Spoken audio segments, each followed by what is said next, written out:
Gracias, Sara. Buenos días, ¿qué tal? ¿Cómo estáis? Vale.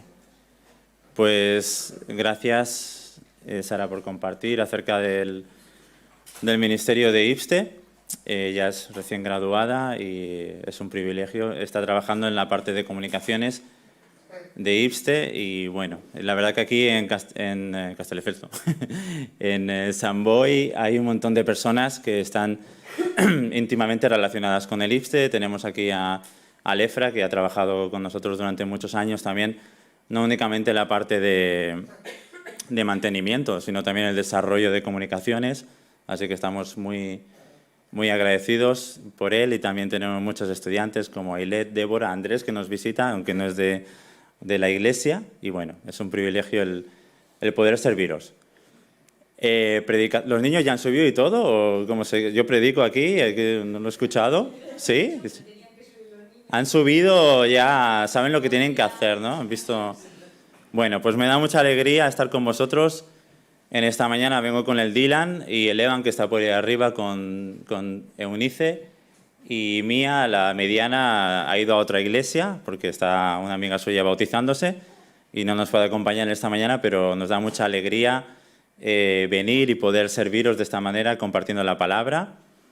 Y nada, saber que estamos ahí a vuestra disposición para bendeciros también como familia.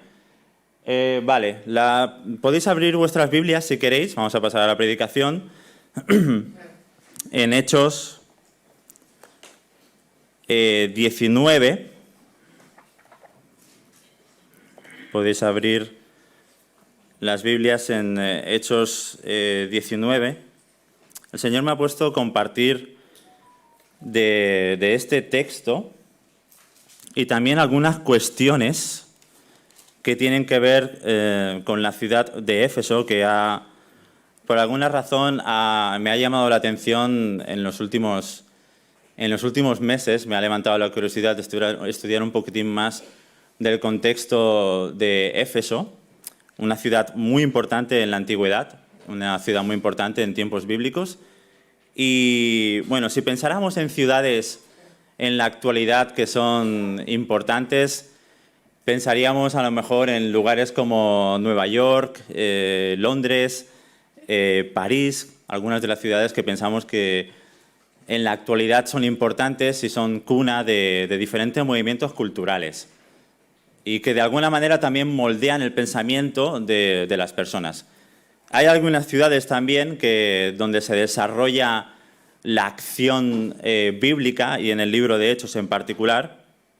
Hay algunas ciudades que son particularmente importantes por su florecimiento cultural, por su importancia.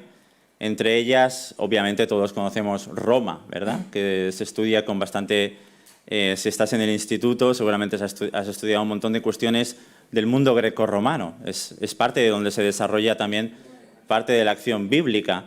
Hay otras ciudades también como Alejandría, también, que es importante. Y hay otra ciudad que es la que os voy a llamar la atención en esta mañana, que es Éfeso, que tiene unas características muy particulares y que vemos como en un contexto de idolatría y quizá en un marco que está bastante separado de la realidad de Dios, piensas como unas personas que fueron a predicar, a hablar de un mensaje tan sencillo como el que Cristo, Jesús es Dios, ha venido, ha muerto por tus pecados, ha resucitado, ha ascendido, está a la diestra del Padre, y confiando en Él tendrás vida para toda la eternidad. Este mensaje así tan articulado, tan sencillo, sin ninguna imagen que puedas ver, cómo causó un revuelo tan alto, ¿no? Es que socialmente no se puede casi explicar, ¿no? Tiene una explicación, obviamente, nosotros sabemos,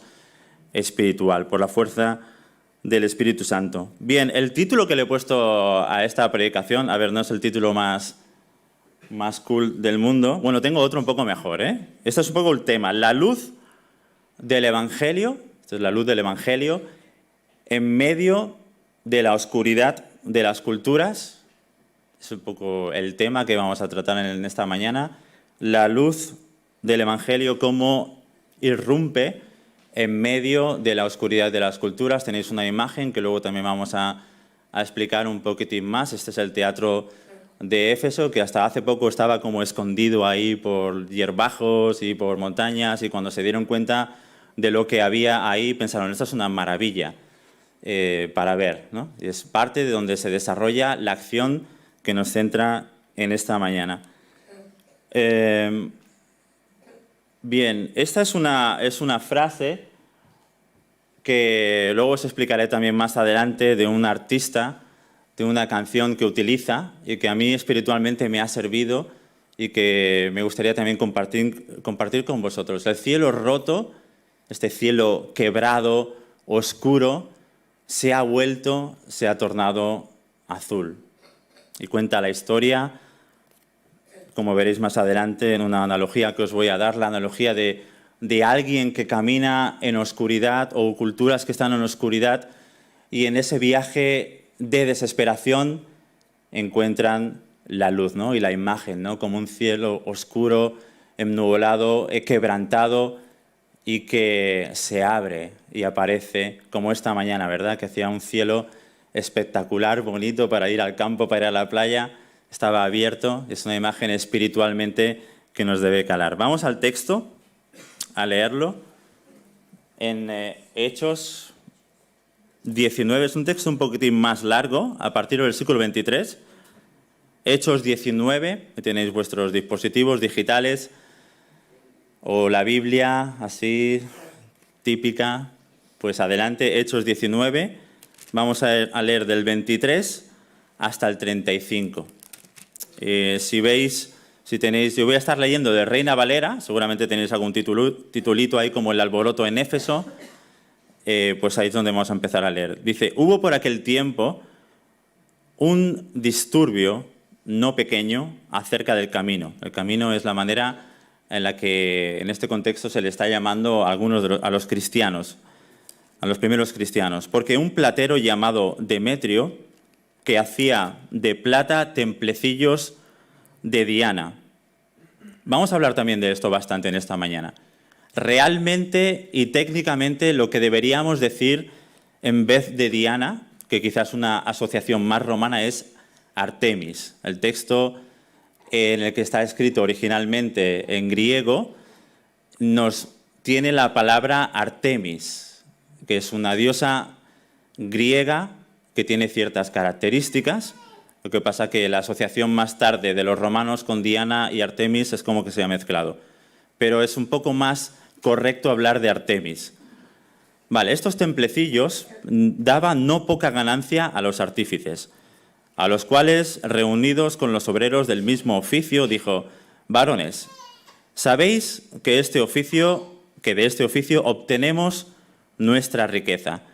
Pero veis y oís que este Pablo, no solamente en Éfeso, sino en casi toda Asia, ha apartado a muchas gentes con persuasión, diciendo que no son dioses los que se hacen con las manos. Y no solamente hay peligro de que este nuestro negocio venga a desacreditarse, sino también que el templo de la gran diosa Artemis sea estimado en nada y comience a ser destruida la majestad de aquella a quien venera toda Asia y el mundo entero. Cuando oyeron estas cosas, la gente ahí se llenó de ira, empezaron a gritar, grandes Artemis de los efesios. La ciudad se llenó de confusión y a una se lanzaron al teatro, arrebatando a Gayo y Aristarco, personas de Macedonia, y estos eran compañeros de Pablo. Y queriendo Pablo salir al pueblo, los discípulos no le dejaron. También algunas de las autoridades de Asia, que eran sus amigos, le enviaron recado, rogándole que no se presentase al teatro. Unos, pues, gritaban una cosa, otros otra, porque la concurrencia estaba confusa y los más no sabían por qué se habían reunido. Y sacaron de entre la multitud a Alejandro, empujándole los judíos. Entonces Alejandro, pedido silencio con la mano, quería hablar en su defensa ante el pueblo. Pero cuando le conocieron que era judío, todos a una voz gritaron casi por 2 horas este mantra, ¿verdad? Grande es Artemis de los Efesios. Vamos a orar. Padre, gracias por tu palabra. Pedimos tu bendición, Señor, que me ayudes a mí personalmente, también a cada uno de los que estamos escuchando tu palabra, a ser de alguna manera retados y renovados, Señor, lo que tú has puesto en mi corazón, que pueda articularlo de una manera clara y que pueda ser bonita para los corazones de cada uno de nosotros. Tú también conoces la necesidad y el corazón y cómo hemos entrado cada uno a reunirnos con nuestros hermanos y hermanas y los sedientos que estamos de ti y cuál es la necesidad que tenemos, y por eso pedimos que tú obres en nuestro corazón, que traigas una palabra renovada y fresca a nuestra mente. Gracias por tu palabra, en el nombre de Jesús. Amén. Bien, pues es un texto largo, como habéis podido ver. Me gustaría compartir. ¿Tengo que apuntar allí o estoy haciendo algo mal? Allí. Vale, gracias. Bueno, aquí veis lo que me gustaría compartir en esta mañana. 3 cosas bastante simples y que espero que os puedan ayudar a desarrollar una vida espiritual buena, y que como comunidad, en medio de una aparente oscuridad que hay, podamos ver que el Espíritu Santo obra y abre de manera milagrosa culturas, personas, corazones que están totalmente entenebrecidos o escurecidos, ya bien sea en la cultura o a nivel personal. El Evangelio, esas son las 3 cosas que quiero compartir en esta mañana. El Evangelio nos libra de la ignorancia. Esa es una. Por eso nosotros podemos, o el creyente, o creo que se nos instruye a vivir con una fe inteligente. Ese sería el primer punto que vamos a desarrollar. El Evangelio nos libra también de la confusión. Habéis notado en el texto la confusión que acontece en Éfeso, en este lugar, porque los cristianos están de alguna manera ganando terreno, muchas personas están viniendo al conocimiento de Jesús, estos misioneros han estado hablando lo que Jesús ha hecho y muchos de ellos están viniendo, y bueno, hay un tema ahí de Demetrio con un interés un poco más de negocio y comercial, económico, y se arma un jaleo ahí. Y la gente, pues sin saber básicamente lo que está pasando, es como que se une al movimiento de alguna manera, y hay una confusión clara. Vivamos nosotros en convicción, ¿no? Sería la otra parte. El Evangelio nos da convicción de nuestra identidad, de quiénes somos, propósito para vivir, un plan claro de desarrollo para cuál es nuestra parte como cristianos en el Evangelio para servir a Dios. Vivimos en convicción. Y último, el Evangelio nos libra de tener un corazón duro. Y vemos que se nos debería llamar a vivir una vida en humildad. Vale, algunas cosas así para compartir como asuntos preliminares un poco más rápidos de contexto para que nos podamos situar. Obviamente estamos en el libro de Hechos, han pasado un montón de cosas. Entendemos que si miráramos todo el libro de Hechos de una manera un poco más amplia, estaríamos aprendiendo, entre otras muchas cosas, que la luz del Evangelio precisamente irrumpe, ¿verdad?, en la oscuridad. Es como un milagro. El Espíritu Santo abre los corazones de las personas, de las culturas que están viviendo en oscuridad. Y no podríamos explicar esto de manera sociológica, sino sobre todo como un milagro de Dios que obra en medio de la aparente oscuridad. La palabra de Dios está como en el libro de Hechos, como pensad que son los primeros años del cristianismo, está como desatada, desencadenada, se abre paso en medio de las personas de manera milagrosa, en medio de las culturas y en medio de la oscuridad. Nadie ni nada detiene la obra de Dios. Hasta el día de hoy esto es una realidad, ¿verdad? Ahora que vais a hacer también en medio de una campaña evangelística, cuando estaba viendo lo de Impact, pensando en qué cultura vivimos y cómo hablar de que Dios te ama, de que Jesús ha muerto por tus pecados, que ha resucitado, cómo esto puede llegar a irrumpir en el corazón de la persona, ¿no? En medio de una sociedad tan despistada y tan lejana de Dios. Si hacemos un análisis de las cuestiones que estaban sucediendo en la antigüedad, en un contexto como este, por ejemplo, en Éfeso, nos vamos a dar cuenta de que no es tan diferente. Puede articularse de maneras diferentes, quizá. La cultura de hoy, obviamente, no es la misma que la de hace 2000 años, pero las problemáticas, la dureza de corazón, la hostilidad al Evangelio, estos son cuestiones que ya estaban. Sin embargo, el Espíritu Santo obra, alumbra, abre los corazones de las personas y la predicación avanza. Y esto debe ser de consuelo, de esperanza. Por mucho que nos parezca que se vive en oscuridad, Dios tiene su tiempo y obra milagrosamente. Y debemos clamar que Él, de alguna manera, se haga presente y alumbre el corazón de la persona. Nunca perdamos la esperanza.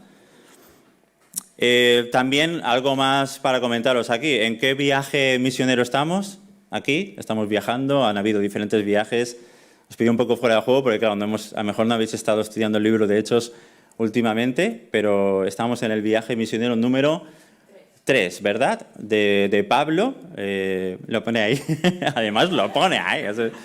Es que yo cuando estoy en IPSTE soy un profesor que si le digo a los alumnos la respuesta y aprueban, es mejor, ¿no? Me hace buen profesor. Yo creo que es mi filosofía educativa. Si tú les dices la respuesta, van a aprobar y entonces todos felices.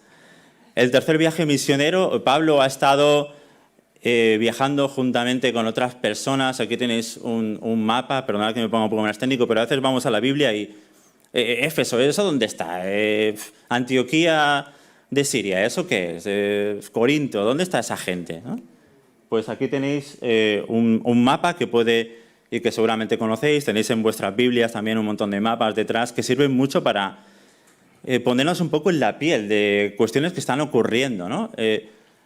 Pablo, juntamente con otros, con Bernabé, con Silas, con otras personas, con Lucas también más adelante, tuvieron el propósito, obviamente guiados por Dios y el Espíritu Santo, de conquistar este mundo antiguo para Cristo, ¿no? El mensaje era tan sencillo como Cristo ha resucitado, Cristo es el Señor. Son los primeros mensajes, las primeras afirmaciones teológicas grandes que encontramos en los primeros cristianos, ¿no? Cristo es el Señor.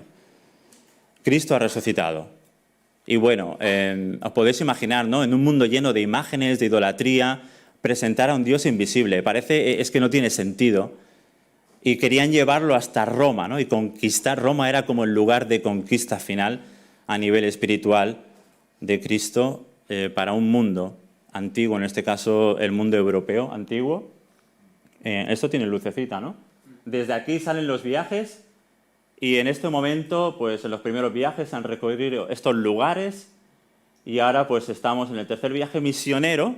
En el segundo viaje, por cierto, hay también, y en el tercero, esta zona de aquí, conocéis los relatos de Corinto, de Atenas. Pero ahora Pablo, como que en este tercer viaje misionero, se queda en este lugar que, como digo, es una de las 3 ciudades más grandes de la antigüedad en el contexto en el que nos encontramos aquí. Es un lugar en el que probablemente pudieran estar viviendo entre 200 y 250.000 personas y que tiene unas características muy singulares. Pero Pablo se nos dice que ha estado alrededor de 2 o 3 años insistiendo, hablando, compartiendo acerca de estas cuestiones, ¿no? El mensaje es Jesús, es Cristo ha resucitado, Cristo es el Señor, arrepiéntete, confiesa tus pecados, acepta el amor de Dios en tu vida y esto viene el Espíritu Santo y transforma desde dentro hacia afuera la vida de la persona y la inserta en la familia de Dios, ¿no? Para disfrutar de intimidad con su Creador. Es como recuperar la intimidad que se ha perdido con el Creador a través de la persona de su Hijo. Bueno, pues también pensad que estamos en un momento aquí, en este texto que hemos leído, en Hechos del capítulo 19, estamos en un momento que el cristianismo lleva muy poco, ¿no? Si Cristo ha resucitado, los eventos de la pasión que hemos celebrado la semana pasada fueron en el 33, aquí estaríamos alrededor del año 50 después de Cristo. Ha pasado unos 17, 18 años, podemos estimar.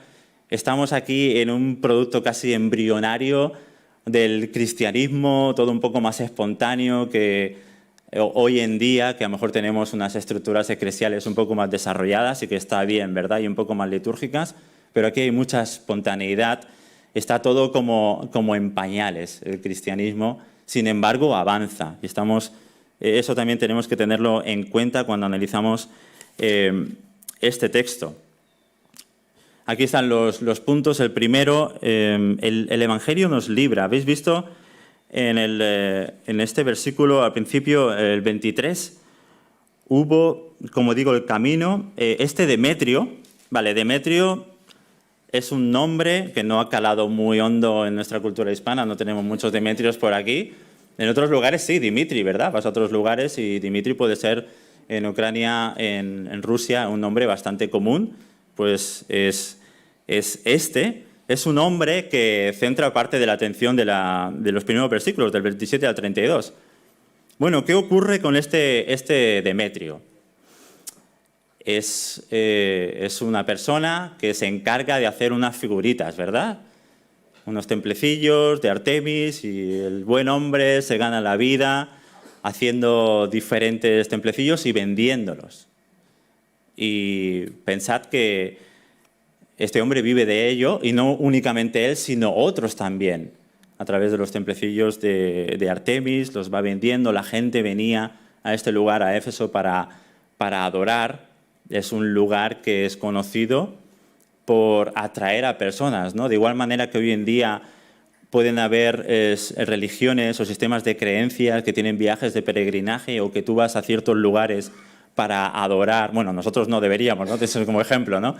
Personas que van a estos lugares para adorar una figura o un lugar, o hacer algún tipo de ofrenda. Esto no es nada nuevo de nuestra cultura, sino que lleva muchos años tejiéndose y es propio de diferentes religiones. Entonces esto atraía a un montón de gente, hasta tal punto que uno podía vivir pues haciendo figuritas del templo o de la persona de Artemis o de Diana, como viene en nuestro texto. Algo súper interesante, que le moleste a Demetrio, significa algo muy concreto, que el cristianismo en este lugar, en Éfeso, ha avanzado de una manera muy amplia. ¿Lo veis? Ha avanzado. Es un lugar que también está anclado. El templo de Artemis, la adoración, es parte de la identidad de la persona.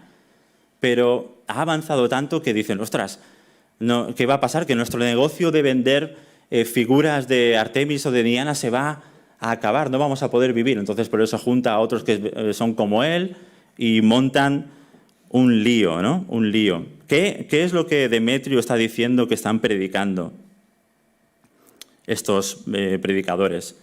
Versículo 26, ¿lo veis? Esto es por lo que la acusación, ¿no? ¿Veis y oís que Pablo, no solamente en Éfeso, sino también en casi toda Asia, lugares colindantes a Éfeso, ha apartado a muchas gentes, por lo tanto muchos han venido al conocimiento del amor de Dios, han experimentado la predicación de Pablo por 2 años, ha traído a un montón de personas al cristianismo, ha apartado a muchos con persuasión, diciendo que no son dioses los que se hacen con las manos.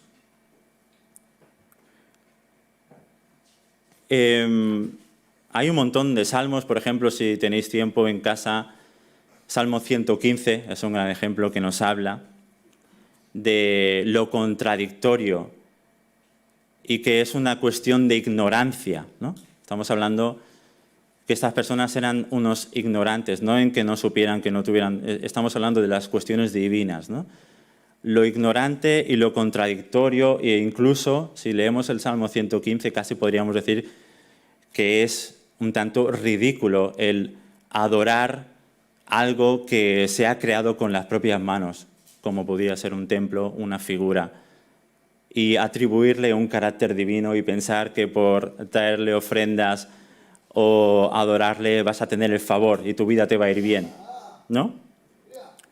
Esa es una de las cosas que podemos encontrar y que son contradictorias, por ejemplo, en el Salmo 115. Es un poco también más profundo porque estudiando con más detenimiento lo que ocurre en la antigüedad, muchos o algunos de los templos también, porque aquí esta gente, aparte, de crear cosas con las manos, pensaban que algunos dioses habían descendido desde lo alto. Por ejemplo, cuando caía un meteorito, se divinizaba. Y eso también es una corriente que estaba aquí presente.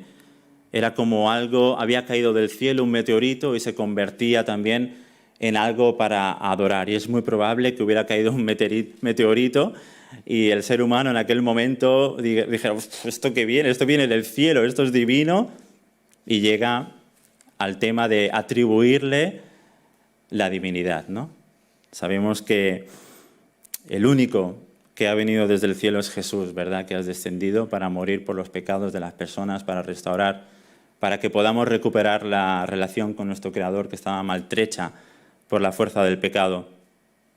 Por lo tanto, una de las cuestiones que produce el Evangelio en nuestra vida nos libra de la ignorancia, ¿verdad? Si pensamos en nuestra vida anterior, las cosas que pensábamos que eran buenas y reales o que adorábamos, ¿verdad? Porque todos adoramos a algo en la vida.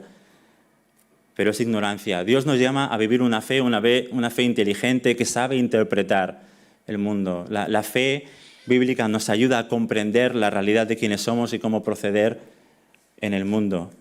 Vive la fe. Vive la fe. Segundo punto es el Evangelio nos libra de la confusión. Si veis, a partir del versículo 27 se arma un jaleo. Es cierto que Demetrio tiene un interés comercial. Lo que desea es no perder su negocio porque se le acaba el chiringuito literalmente y no va a poder vivir.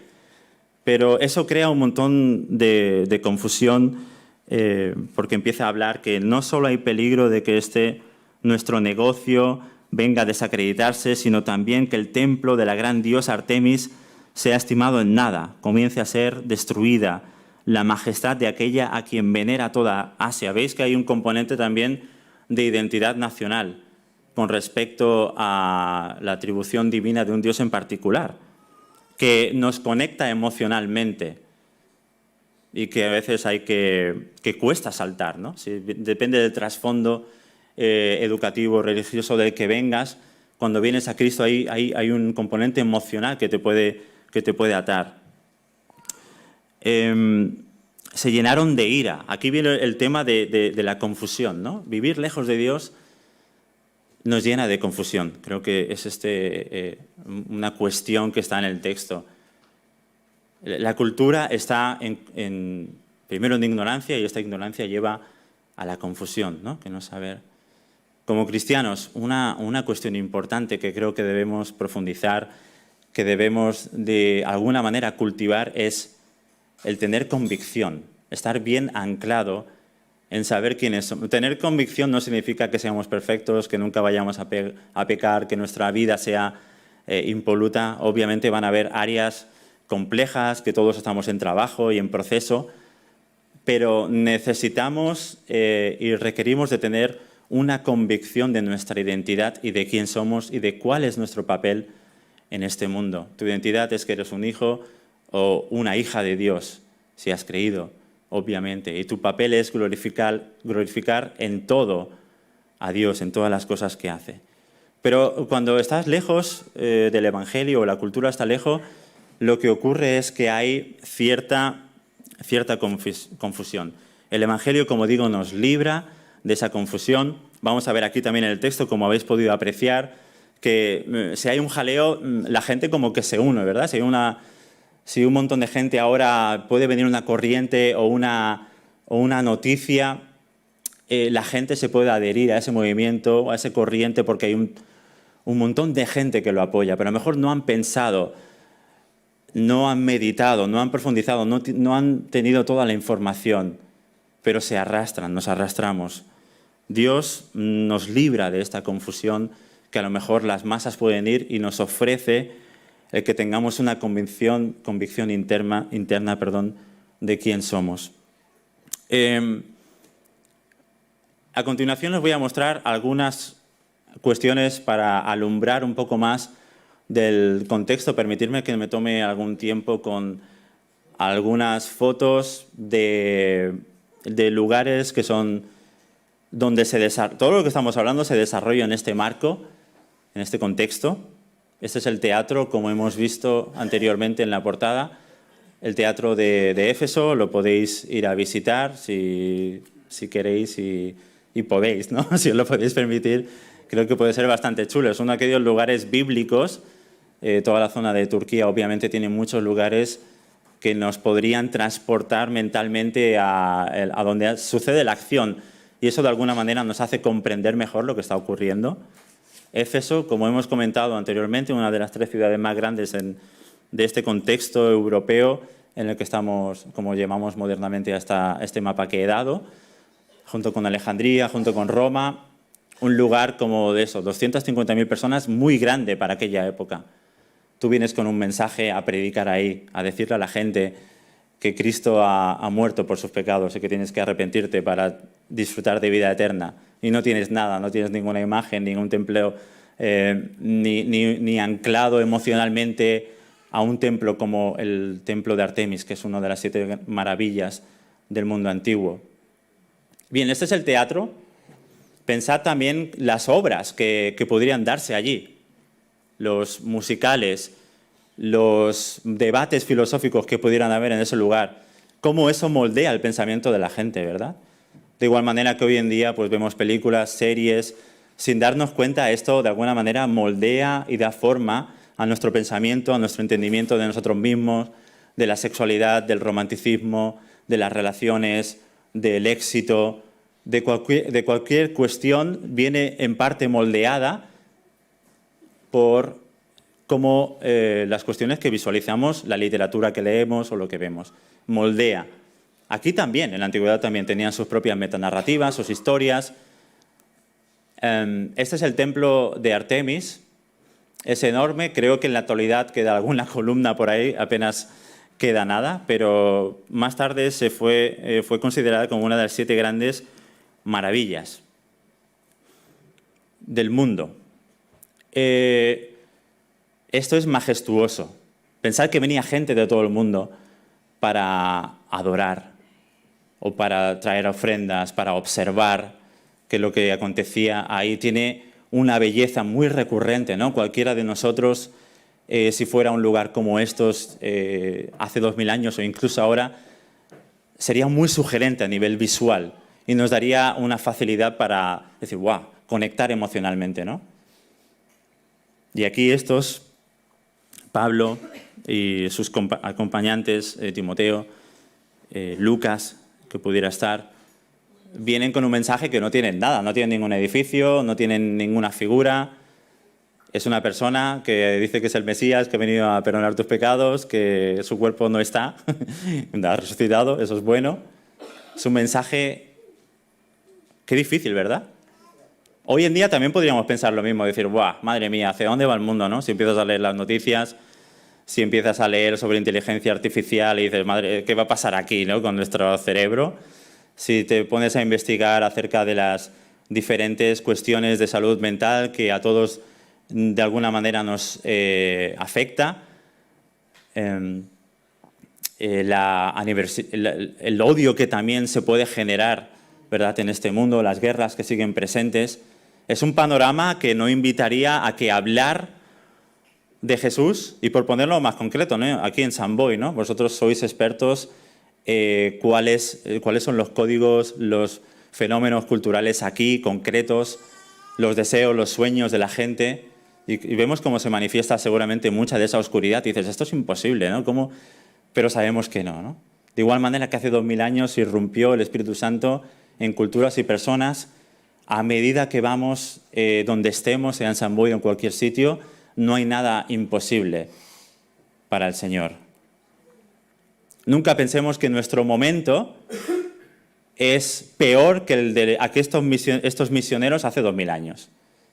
Porque podríamos decir, jolín, ¿cómo es el mundo hoy en día, ¿no? ¿Has visto este templo? ¿Has visto lo lejos que estaban estas personas de conocer partes de la Escritura? Vale, esta es Artemis. Permitir que dedique un poco más de tiempo también a aspectos así de carácter más para alumbrar y ver el escenario, cuáles son los actores y actrices aquí, que podamos tener un panorama un poco más completo de lo que está ocurriendo aquí, que alumbre el texto. Esta es Artemis. diosa de la virginidad y la castidad, y muy en contra de lo que se ha venido diciendo, porque algunas personas le han atribuido, si tenéis esta Biblia que traigo, por ejemplo, aquí tiene comentarios que es una diosa fertilidad, que lo que tiene ahí son pechos, pero esto no parece que sea así correcto. Es una diosa que valoraba la virginidad y la castidad. Esto es raro porque a veces cuando pensamos en el mundo grecorromano tenemos una asociación como que todo el mundo estaba desenfrenadamente loco. No necesariamente. Hay muchas cuestiones del mundo grecorromano que buscaban el orden, y hay dioses y diosas de este tipo. Artemis, hermana de Apolos, hija de Zeus y de Leto. Es una mujer que es cazadora, ahí está representada muchas veces con un arco, con un ciervo. Es una mujer fuerte que no necesita a un hombre, que parece que es muy independiente, muy fuerte, los arcos te defienden, y ella en principio sí que sería como la defensora de la mujer que va a gestar, ¿vale? Protección. Pensad en el mundo antiguo, ser mujer y tener un parto, pues las probabilidades o el porcentaje de que tú murieras o que el bebé muriera es muy alto. Por eso el fenómeno también de dioses de este tipo, ¿verdad? Como para proteger en el momento de alumbrar. Pero ella es una diosa de la castidad, de la virginidad. Al menos sabemos que habían un par de desfiles anuales en este lugar, en Éfeso, con esta persona, con Artemis. Tú piensas cómo eso da forma y cómo colorea a las personas a las que estamos aquí, a los que Pablo ha predicado y que muchos han venido, ¿no? Imagínate ser una niña y ver que hay una diosa fuerte, que te defiende, que tiene arcos, que es fuerte, que está en contacto con la naturaleza. Estas son cuestiones que realmente apelarían y que sugerirían nuestra adoración, ¿verdad? Y una simpatía y una conexión emocional. Esto es parte del contexto en el que se está predicando, y Demetrio pues se dedicaba a hacer un montón de figuras y cuestiones de este tipo para venderlas, y venía gente de todo el mundo, de Asia, y se llevaban figuras y la adoración. Estas, no lo he explicado, estas bolsas que llevan aquí están relacionadas con, no son pechos, son bolsas de magia. Bolsas de magia, y seguramente también llevaría algún tipo de collar que tiene que ver con el zodiaco también. Cuestiones, mucho tema de magia. No hemos podido leerlo, pero anteriormente a este versículo del 19, este capítulo, hay algunos versículos que hablan de que era una ciudad donde había muchos magos, practicaban la magia, que tuvieron muchos libros, que incluso lo quemaron, ¿no? Hay una cuestión ahí de magia muy fuerte, de superstición, y la gente se enganchaba a estas cuestiones para poder tener el favor de los dioses, que le fuera bien, cuestiones de todo de este tipo. ¿Vale? Pues fijaros, ¿no? Aquí es donde llega el Evangelio, en este contexto, y nos libra de la confusión, nos hace vivir en convicción. Y último punto, el Evangelio nos libra de tener un corazón duro. Del 32 al 35, si veis, unos pues gritaban una cosa, otros otra, porque la concurrencia estaba confusa y los más no sabían por qué se había reunido. Ha habido unas acusaciones anteriormente, como hemos visto, en el teatro. Pablo es muy valiente, quiere ir al teatro donde estaba todo el jaleo. Los cristianos estos están de alguna manera siendo violentados y quieren de alguna manera que tengan miedo para que paren de predicar lo que están predicando, que es el amor de Dios por las personas a través de su Hijo. Y aquí vemos, ¿no?, que unos pues gritaban una cosa, otros otra, porque la concurrencia estaba confusa, tema de confusión que hemos visto, y los más no sabían por qué se habían reunido, y sacaron de entre la multitud a Alejandro, empujándole los judíos. Entonces Alejandro, pedido silencio con la mano, quería hablar en su defensa ante el pueblo. Pero cuando le conocieron que era judío, todos a una voz gritaron de esta manera, por 2 horas. Grande es Diana de los Efesios. Este pasaje termina con todos gritando de alguna manera como un mantra todo el rato. Grande es así, ¿no? Como un cántico por aproximadamente 2 horas, pidiendo que los cristianos de alguna manera paren su actividad. Esto también es muy típico del libro de Hechos, ¿no? Siempre hay impedimentos, siempre hay barreras, siempre hay cárceles, siempre hay persecución, siempre hay hostilidad también de parte de Satanás para que no se predique. Quieren crear miedo, muerte. Y el mensaje es que la palabra no para, la palabra está desatada, la palabra corre de manera imparable. La luz de Dios se sigue abriendo paso en la oscuridad de las personas, en la oscuridad de las sociedades. No hay nada que pueda detener porque esto es una actividad de Dios, es el Espíritu Santo realmente el que obra en las personas. Esto nos tiene que dar mucho ánimo. Nunca vamos a poder convencer a nadie, nunca vamos a poder convencer a nuestros vecinos. En Impact, si vais a tener o vamos a tener, porque al final es el cuerpo de Cristo quien hace esto, lo hacemos todos, ¿no? En Impact no va a ser nuestra habilidad ni nuestras conversaciones. Dios nos puede utilizar, obviamente, ¿no? Y hay que cultivar eso. Pero últimamente debemos rogar orando para que Dios abra el corazón de las personas. Y que el Espíritu Santo, porque cuando el Espíritu Santo obra es claro y no lo puede detener nadie. Él abre el corazón de la persona, ablanda el corazón. Aquí vemos que el Evangelio nos libraría de tener un corazón duro, que es uno de los grandes peligros también para nosotros como creyentes también y del mundo, ¿no? Tener un corazón duro, no querer escuchar. Es como que Dios, cuando obra por medio de su Espíritu Santo, ablanda el corazón de la persona, de tal manera que cambia, que puedes escucharle, que puedes estar en sintonía con lo que Él quiere comunicarte y decirte, porque Él tiene buenos pensamientos con nosotros, desea cambiarnos, desea transformar nuestra vida, desea que no le importa tanto que no seamos perfectos, porque Él lo sabe además, pero sí que le importa que seamos honestos con Él y que podamos mostrarnos con transparencia a Dios, sin miedo, confesando y nos hablando a nuestro corazón. No debemos de tener áreas en nuestra vida escondidas o cuestiones que no salgan delante de Dios, porque Él quiere utilizar todo eso. Es una oportunidad para crecer en la gracia de Dios. Dios, como dice primero de Pedro en el capítulo 5, y es un texto que realmente está en Isaías 57, 15, dice: Dios resiste a los soberbios y da gracia a los humildes. Qué frase, ¿verdad? Dios resiste, y esto es para nosotros, para cada uno de nosotros, para mí, resiste a los soberbios. Es como que no cuesta ahí, ¿no?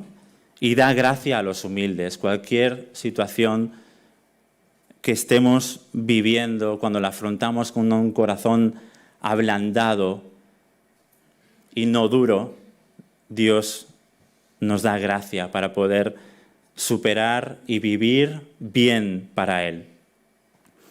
El Evangelio nos libra de tener un corazón duro, por eso vivamos en humildad.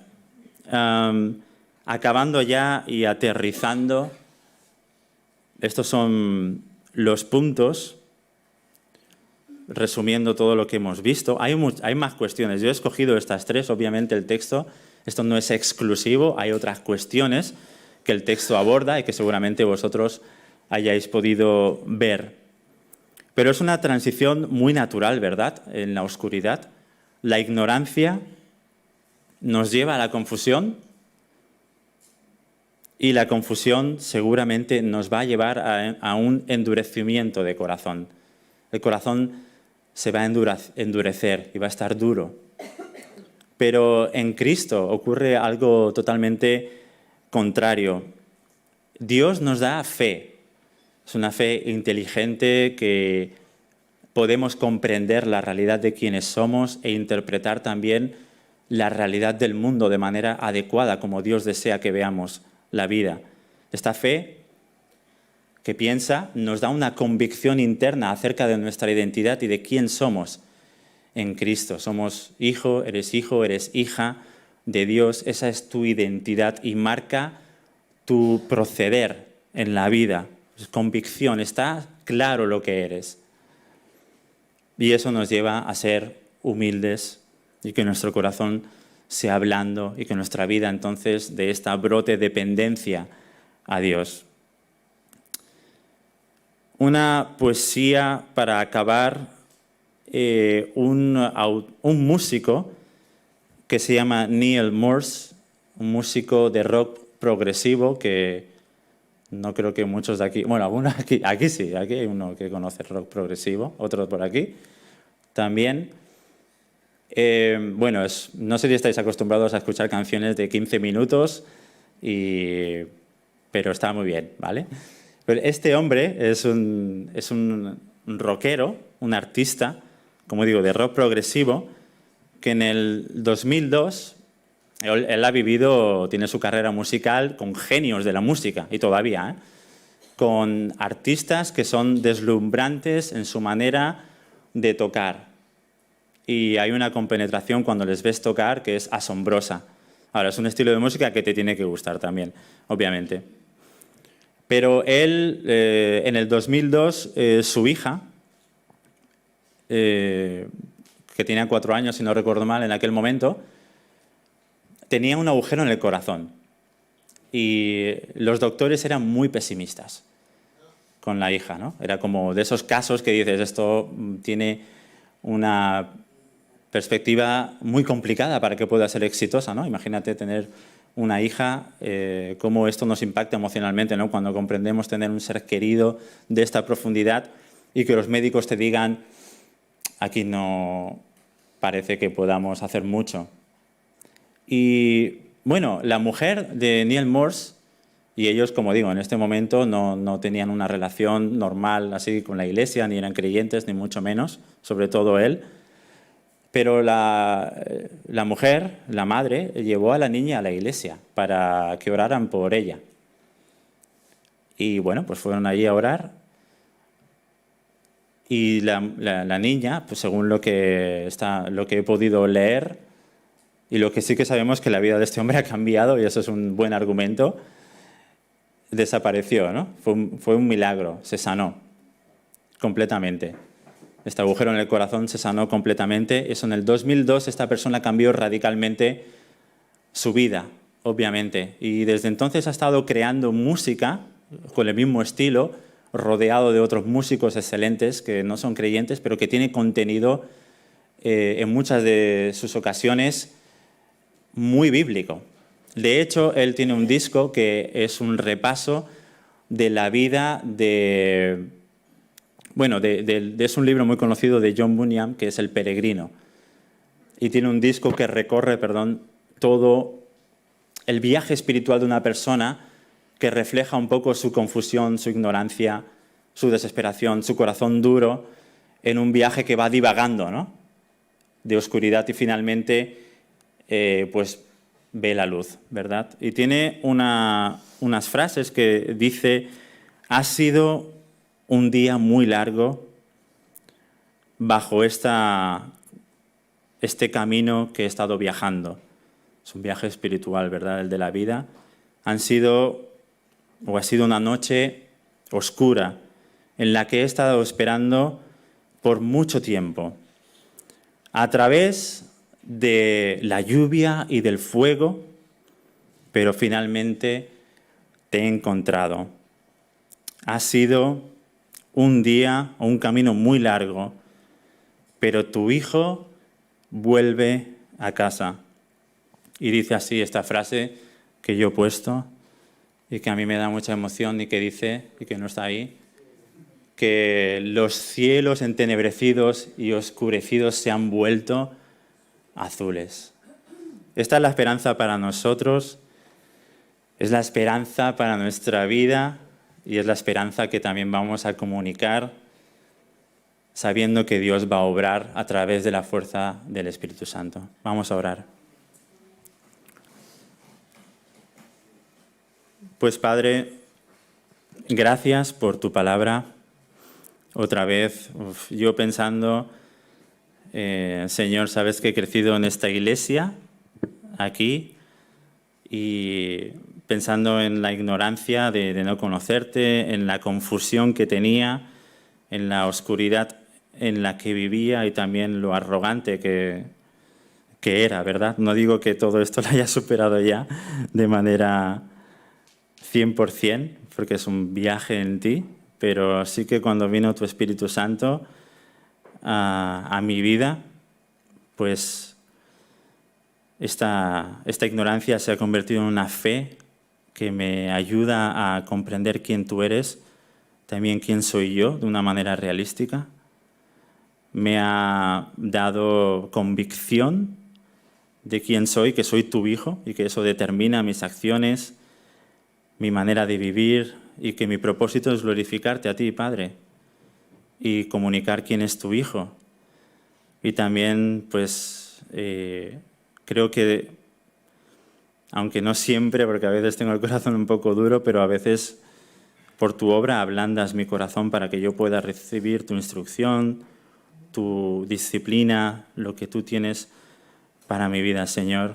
Y puedo también articular, como lo hace este artista, que mis días negros y este cielo roto de nubes en el que hay confusión se ha convertido en un cielo azul y que soy tu hijo, Señor.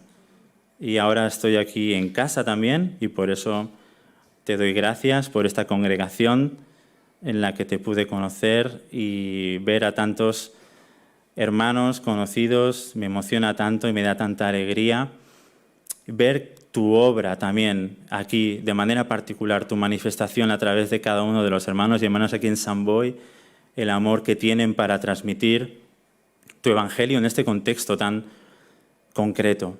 Vemos en tu texto, a este que hemos leído esta mañana, una sociedad que estaba tan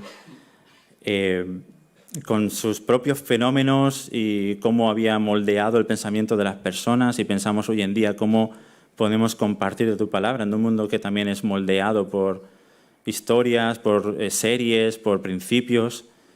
Y a ti clamamos para que tú abras el corazón de las personas, confiamos en que es tu obra y cuando tú obras nadie ni nada lo puede detener. Señor, abre corazones, te pido y aprovecho por la campaña de Impact, que sea un tiempo de bendición y que pueda esto ser una realidad a través de esta iglesia. En el nombre de Jesús, amén.